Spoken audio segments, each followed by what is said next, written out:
Yo! Video games. What up, dudes? Matt here with YoVideogames, and I'm back with another game review, and this time I'm reviewing the biggest, baddest, best-selling, or at least fastest-selling Capcom game of all time, until it becomes the best-selling game of all time, Monster Hunter Wilds. The big new next-gen Monster Hunter game following up the hugely successful Monster Hunter World, and also hugely successful Monster Hunter Rise.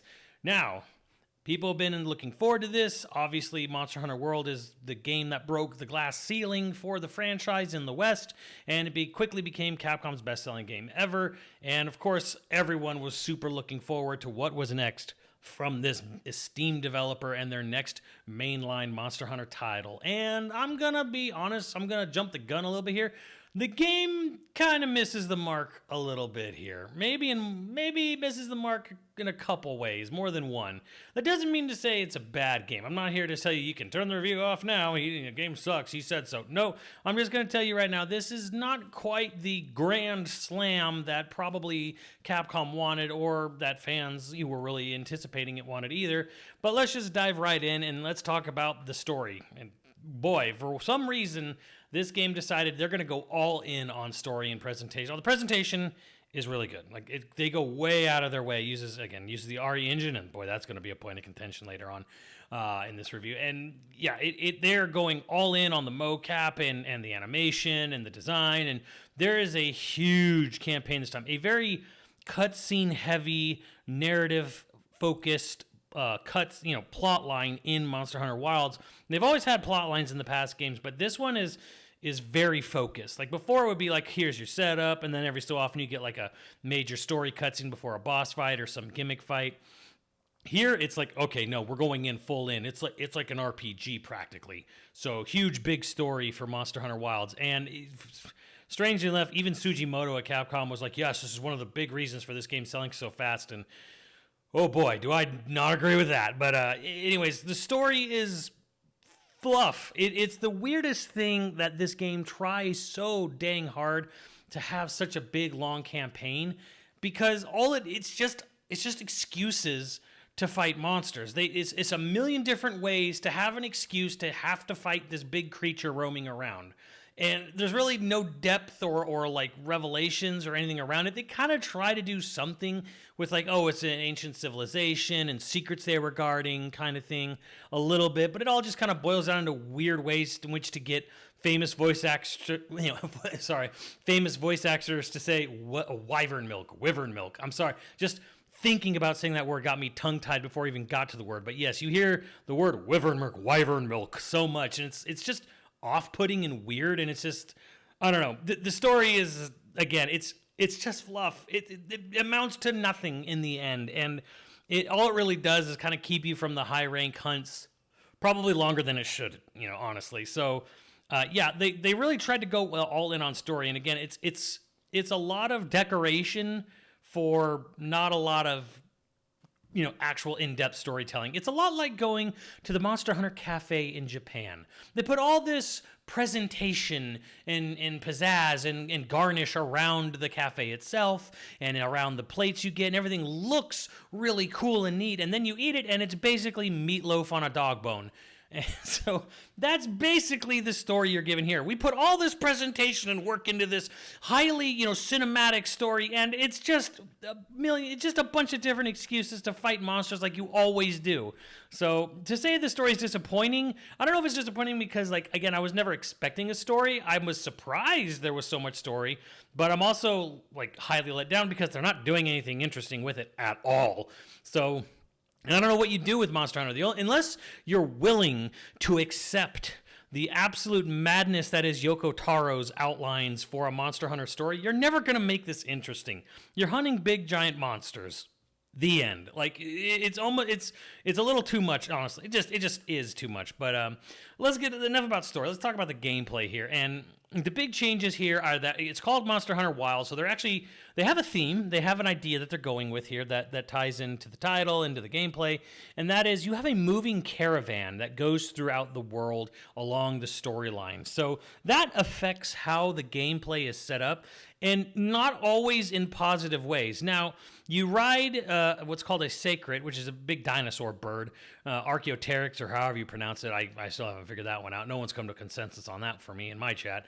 But yeah, you ride dinosaurs around, which take the place of Palamutes from Rise, but also lets you keep, your cats around as well, so you can have that and then ride them. And they don't actually attack in the fight like in Rise. The dinosaurs, the sacreds, just kind of avoid stuff. They're basically there if you want a quick swap for a different weapon. And yeah, weapons also get a whole bunch of new move sets and abilities and stuff.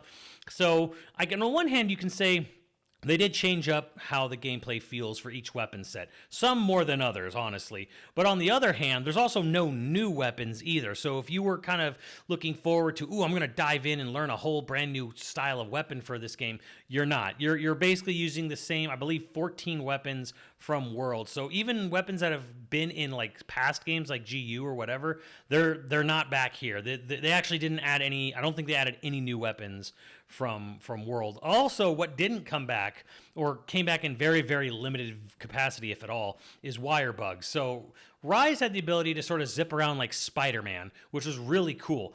And even though this game boasts a giant interconnected world, this time there's no wire bugs. Sort of. There are tiny little bugs in the environment that you can zip onto, but you do not have the ability to just freely zip around like in Rise. So it's sorely missed. It's kind of a thing you sort of get over after time, but like if you ever stop and think and remember, remember those wire bugs? Yeah, you just miss them. It's a sorely missed feature. I understand it's a slightly different dev team between Rise and World, and this is the World side, not the Rise side that's making Wild. So they don't necessarily just copy and adapt everything. But I really feel like Wirebug is probably something that should have stayed, in all honesty. One of the big things they did add for combat, though, is wounds. And so now when you're fighting the monsters, you can hold down the button. You basically get like Arkham Detective Vision. And you'll sometimes see these big red glowing spots on the monsters, which are wounds, which let you do cinematic attacks to like latch on and do a big thing, like the murder blender with the dual blades or whatever. So you do get this new mechanic that lets you sort of chunk off monsters, and you're kind of like looking for like wound points to inflict like massive damage or whatever. What this also brings with it is that the monsters in Wilds, they go down way faster than they did in World and Rise. This is closer to maybe more classic Monster Hunter style, but like the addition of the wounding mechanic where you can get multiple wounds on a monster, so it's just constantly being chain attacked into like these sequenced attack animations, kind of makes you like chop the crap out of these things really fast. I don't mind this. Some people, this is kind of a negative, especially for those who are more used to Worlds, more meatier, lengthier monster hunts. I don't mind having a snappier Monster Hunter experience. It lets you kind of get in and get out a lot quicker. So I'm kind of okay with this on that end, especially since as you get into end game and high rank, there's multiple different variations. There's tempered monsters and frenzied monsters and regular monsters and what have you. So they add stuff on, and I'm sure they're going to keep adding stuff as we go along with the game. But on the other hand, you are going to be chopping these things up, even in solo hunts. If you're just playing it by yourself, you're going to chop these monsters way quicker than you used to. But that also leads to another point, and that is the online functionality of this game is really bizarre. Like I said, the game is a moving caravan. There's at the launch of the game, there was no battle hub, and the whole game is designed around each major area has a set and tournament camp, and that's where you do all your sort of shopping and forging and mining and whatever. Not mining, but forging weapons and whatever. And they kind of make it so like, okay, so like say the person you want to talk to do online quests, she'll roam around with you, which can be convenient, but sometimes you'll be in the home base camp and she's wandered off and you're like, where is she? I literally cannot accept or join a quest or post a quest until I find her and talk to her, and she'd be wandering around somewhere in the camp. So it kind of makes this like this really bizarre thing where they're like, oh, well, the online posting missions are tied to a specific character who can sometimes wander around the camp, and that can get a little annoying and confusing. There's also multiple ways to meet up online. There's squad links, there's room links, they do all this weird thing because they wanted the game to have this quasi-persistent world, but it's not a persistent online world. You can do something that's called like offline lobbies, where you're playing the game solo, but you're still technically online, and you can shoot up a signal flare, and then people online who are looking, oh, let me look at all the emergency aids on the board, and people can jump in and see, oh, someone's got an emergency request. Let me load into that game's world, and you load into their instance. And it just honestly makes for a much more confusing and weird multiplayer setup than it really needed to be. Like, they're really trying to have this whole thing where, like, you're out in the world and you're kind of in your caravan and your universe kind of doing your thing, but you're also connected at the same time, so you can always, like, reach out and connect to people, and it's just sticking its dick in the pie.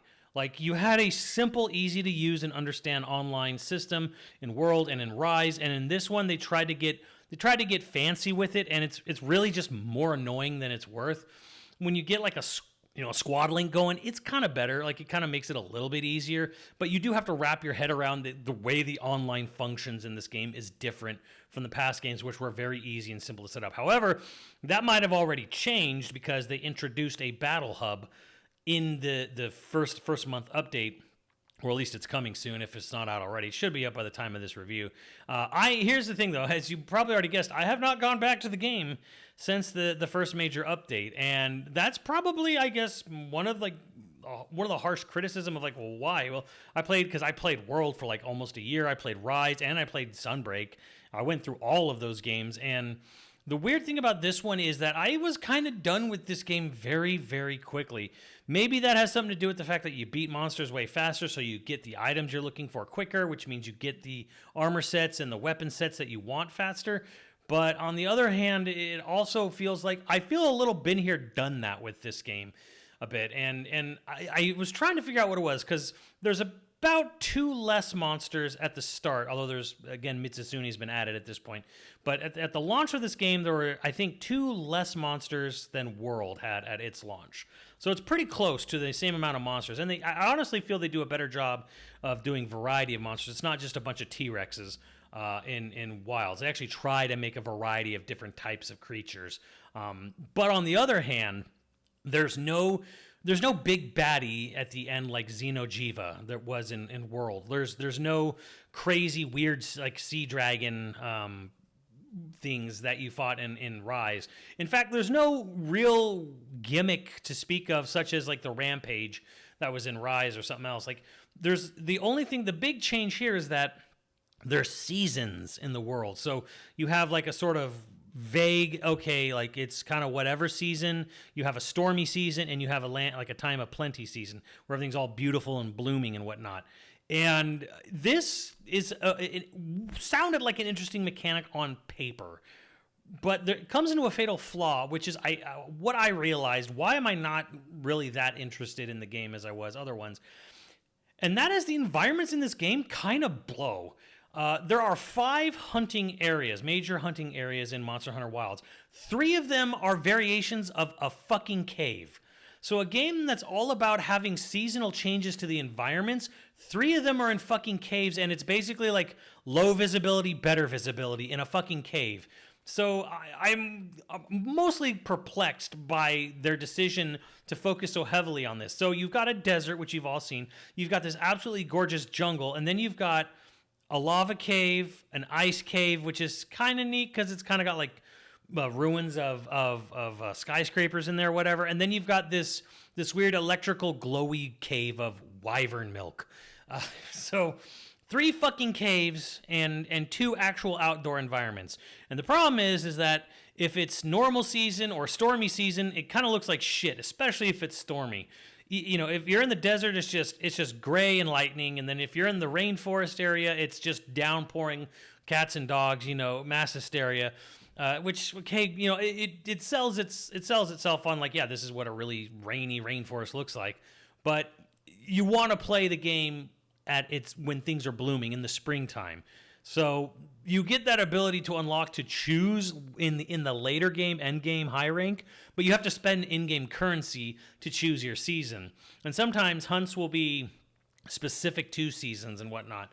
So basically, you have a desert which looks good during one season, and you have a rainforest which looks good in maybe 2.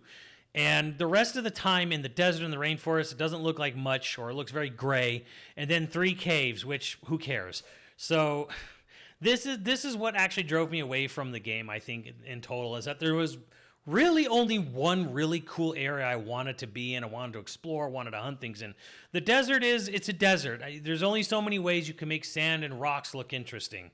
And they try, they really do try here, but you'll be sick of the desert by the time you leave it because they spend a good chunk of the early game there. So, yeah, it's just for a game that's called Wild and it's about like an interconnected open world that you have a traveling caravan. The world's not that interesting. It's the least interesting Monster Hunter world I've ever seen, and I've been reviewing, or at least playing Monster Hunter since Try on the Wii.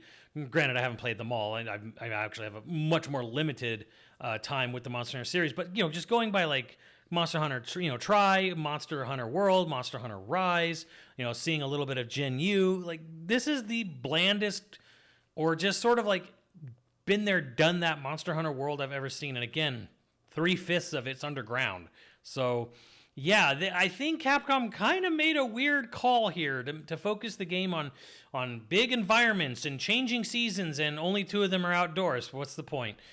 Maybe the point was the graphics. And here we're going to get to the real meat and potatoes of, like, what's going on. So this game runs on the RE engine, much like Rise did as well. The original World ran on MT Framework, and everything before that ran on basically their PS2 engine. And it's sometimes a pretty game. However, on PC, this game is an unoptimized mess. An absolute mess. My first day was pretty bad. I was running on a 3070 Ti. I was trying to use NVIDIA's DLSS, and it was chunky and choppy and crashed multiple times, and it just didn't work. And then a day later on the same rig, I switched over to frame generation FSR, and it actually ran pretty well, pretty smooth, all things considered. And then I got a 3090, and it ran even better as long as I kept it on frame generation. So if you're not a fan of frame generation, and I don't blame you, unfortunately, that's kind of how this game is built to run.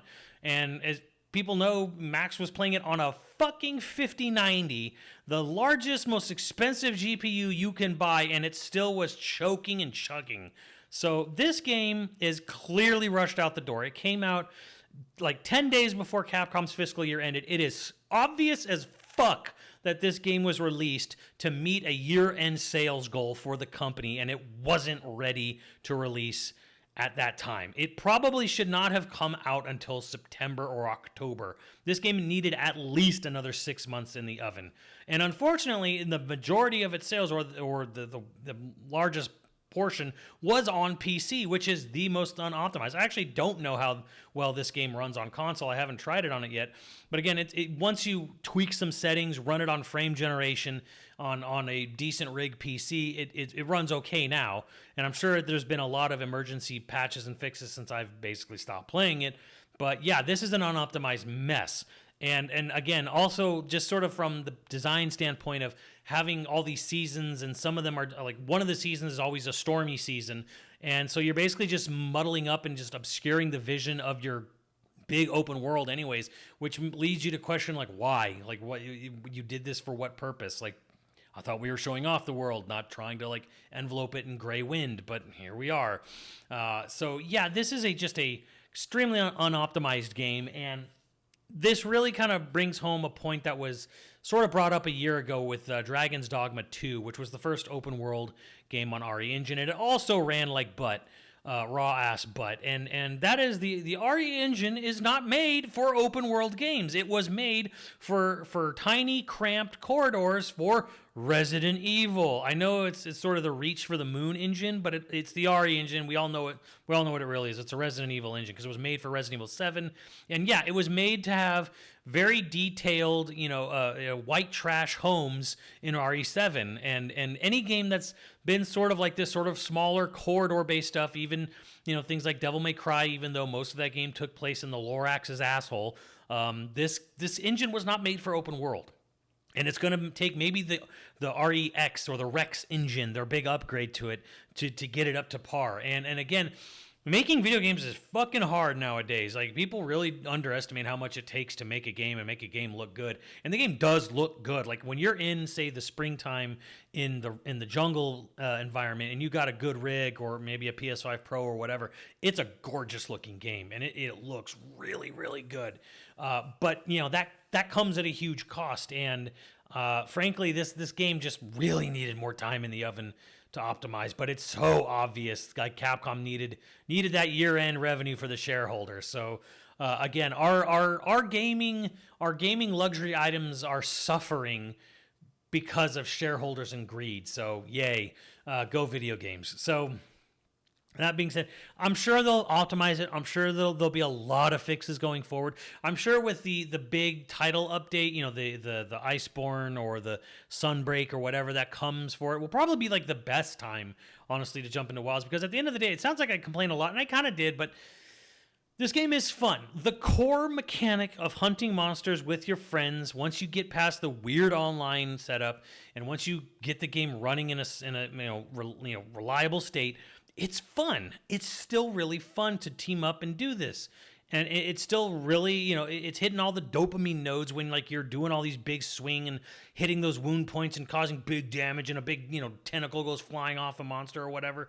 Like, it's still fun. It's still the game. It's still the Monster Hunter you love, but it comes with some caveats. It is a next-gen only game that runs like, you know, raw ass butt on all but the most beefiest PCs, and again, it's just got a lot of strange decisions for connecting with your friends, and the environments are just, who cares? I mean, unless you love caves, unless you just really, really fucking love caves. I love spelunking. Oh boy, howdy. This game's probably going to be a disappointment, especially because it's called Wilds, and it's like, okay, it should have been called Monster Hunter: Journey to the Center of the Earth, because it feels way more like that than it does an actual game about exploring an unexplored continent or a forgotten continent. Lastly, I guess we could talk about the music. There's some really great boss themes, and then there's boss themes that sound good, and then the rest of the time it's just environment noises, like every Monster Hunter game. You know, the title screen music's nice. The bass camp music can be good, but yeah, it's good. Is it memorable? No, but it's good. And I don't really have much more to say about the music other than that. Like, some boss themes are really, really good, and the rest are fine.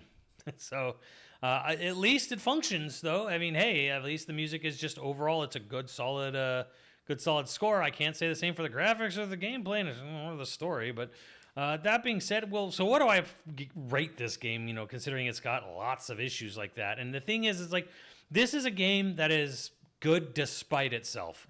Like, it is constantly trying to get in its own way with optimization, with a way too hyper focus on story, and just way too much of a weird setup for playing with your friends. Like, the main story is not. You can brute force the co-op, but it's not meant to be played co-op. It's so bizarre. It is such a really bizarre setup. Like, you have to watch a cutscene, start an encounter, and then send a signal flare up for your friends to join you. And that's how you have to play co-op every time. So I don't want to get into any more of that stuff, but I still say when you get to high rank, when you get to that point where you're just hunting monsters with buds, and it's easy and quick and simple, it's a lot of fun. You get that joy. Again, you get that dopamine rush, and that's where it comes in, and I'm like, I can give this game no higher than an 8. However, I will say this: if you are on a mid-range or lower PC, don't bother. If you don't have a PS5 or an Xbox Series console, is it worth getting a new console for this game? No, it's not. Like, if this is a game, if you have the setup for it already, the system or the setup, it's maybe worth it if you got friends. If you don't have friends, that campaign is not worth it. So dock 2 whole points if you don't have a next-gen capable PC or console, and you don't have a dedicated group of friends to go through it with. You can dock 2 whole points, make it a 6. But if you got everything set up, it's an 8. But I mean, that is an 8 with an asterisk. So yeah, that is my official review of Monster Hunter Wilds, a game that really kind of misses the mark a bit from the last one, but there's still room for improvement. And hey, maybe it's a lot better now with the Battle Hub and stuff that I missed out. I don't know. I did everything I wanted to do in the game, and I'm kind of done with it. And that's the beauty of Monster Hunter in my eyes.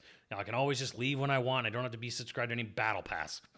But anyways, let me know what you guys think, and I will see you on the channel. Later, dudes.